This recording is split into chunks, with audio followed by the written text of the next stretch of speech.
everybody. My name is Rain, and I am presenting the underwater city, or better known as the city of Dwarka, that resides in India. I do want to give a fair warning.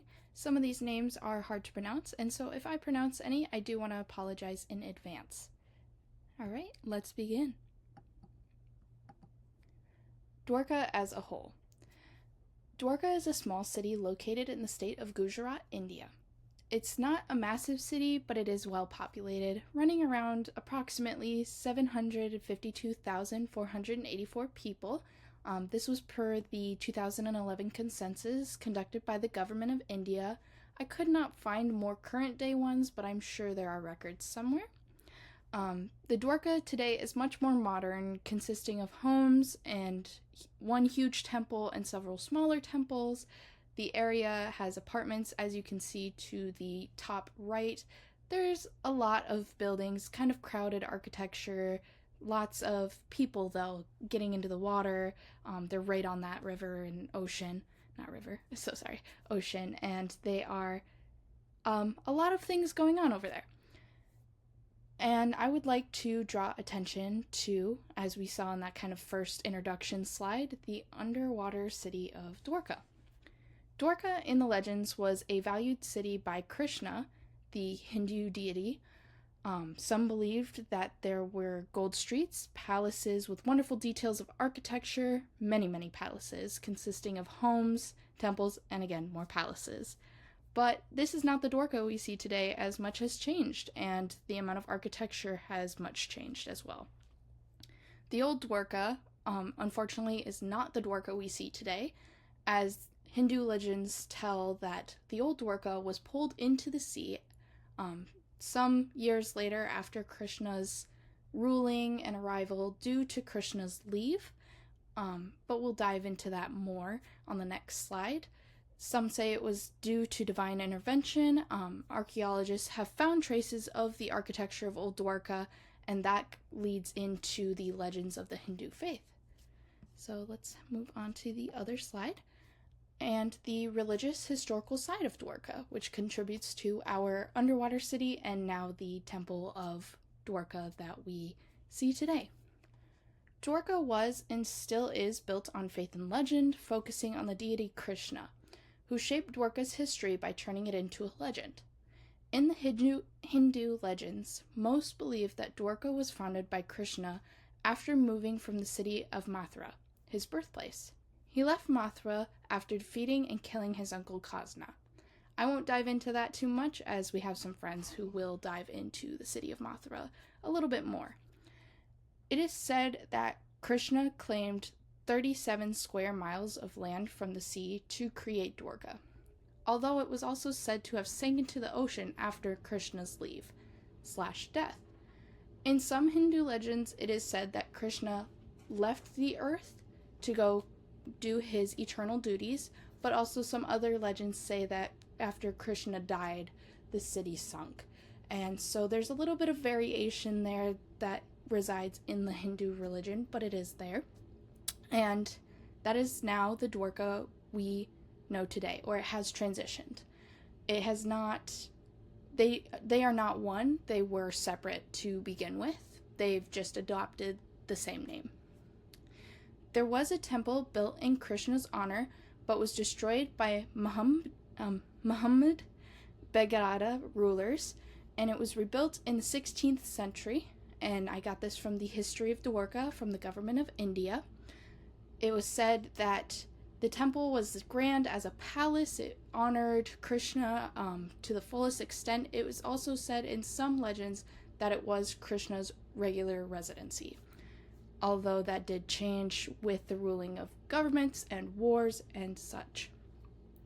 And I'm going to read this little paragraph down here that kind of gives more of a description. According to the sacred scripture of Srimad Bhagavatam, I'm so sorry I slaughtered that, the city of Dwarka was built in response to Jarasandha, the ruler of Magadha, who was constantly attacking Mathura. To prevent further attacks on his clan, Lord Krishna decided to establish a separate city on India's western coast. The great architect Vikramana gave his concept life. The submerged city of Dwarka was built by Krishna near the palace called Kushanasali, according to ancient texts. Again, I'm so sorry I slaughtered that. I know I absolutely did. This was from a writer, Shankar, in 2023. But that kind of gives an idea of the Hindu legend of how the underwater Dwarka came to be. And over here on the right, we have a picture of the deity Krishna, as he played a main role in Hindu legends and the making of Dwarka. And I constantly am referring to Krishna as he, although he is not predominantly male, he is more referred to as male in the Hindu legends. And now we will dive into the religious historical importance of Dwarka and the Hindu religion. Dwarka is a staple and important pilgrimage site in the Hindu religion, as it was the ruling and the living grounds for their Lord Krishna for around 36 years after he left Mathura. It has great importance as it is one of the 4 principal holy places, but it is also known to have been one of the 7 holy towns, and still is today. Additionally, the Dwarkadish temple that is said to have been built where Krishna's palace once stood is now a big worshipping place for all of the people residing there and travelers all around the world. They come there in prayer, celebration, for rituals. It is huge in the Hindu religion. And here's a better look at it. Those flags are something that does play an important role in the Hindu religion, as they switch them out with different festivities, different hours of prayer, and different rituals as they go.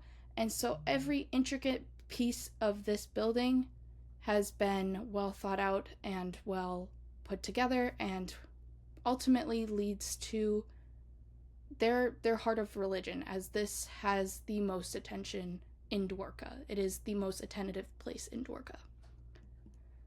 Events in the city. Daily, there are pujas located in the Dwarkadish temple.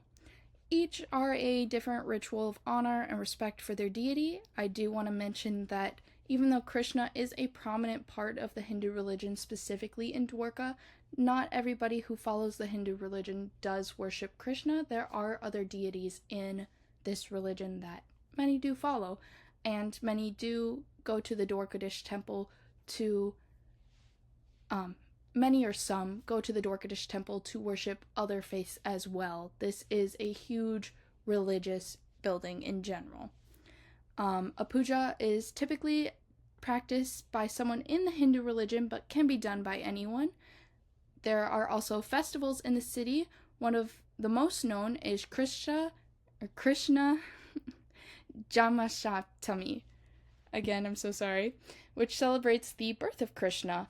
Although Krishna was not born in the city of Dwarka, Krishna still is a prominent part of Dwarka and its history and religious history, so people want to dote on that. And as you can see in that middle picture, we have kids dressing up as Krishna. We have toys, food, celebrations, dancing, prayer. There will be a lot of pujas and I'm going to say this wrong, shokolas, which are proverbs and scriptures read. Everybody wants to celebrate, so it's a fun little festivity, while also celebrating, their religious historical importance. And there is one more event in the city that was really, really prominent, that stuck out. Circling around that Dwarkadish temple is the Hava Oranhan. Again, so sorry. It is a flag raising ceremony, and the flag of the temple is changed 3 times a day, sometimes more. And when changed, the ceremony devotees carry it over their head in a sign of honor.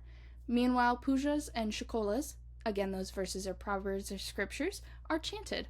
The flag itself symbolizes Krishna's presence and reign over Dwarka. Each flag is different, and if you were to search up the different flags of the Dwarkadish temple, you'll see different colors for different times of the day or different events. They have a bunch of them with lots of different meanings. And now we'll talk about the understanding of those events. I did want to give a brief description on Hinduism, as this is the focus for this assignment.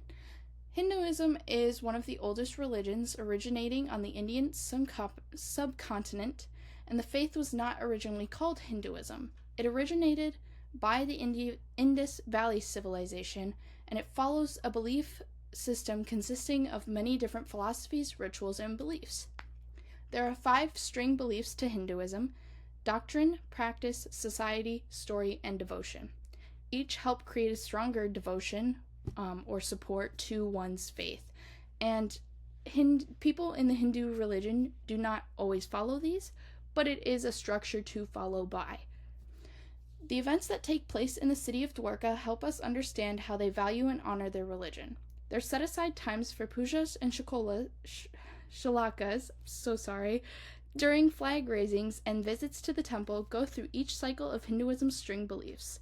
The people there celebrate their deities by devoting their time, praying and practicing their faith in the temples, and share the story with their doctrine of their deity, in this case Krishna, but not in all, with all that is around them, whether that be family or friends or anybody else. These events help us understand how Hinduism is broken down and how it is essentially valued.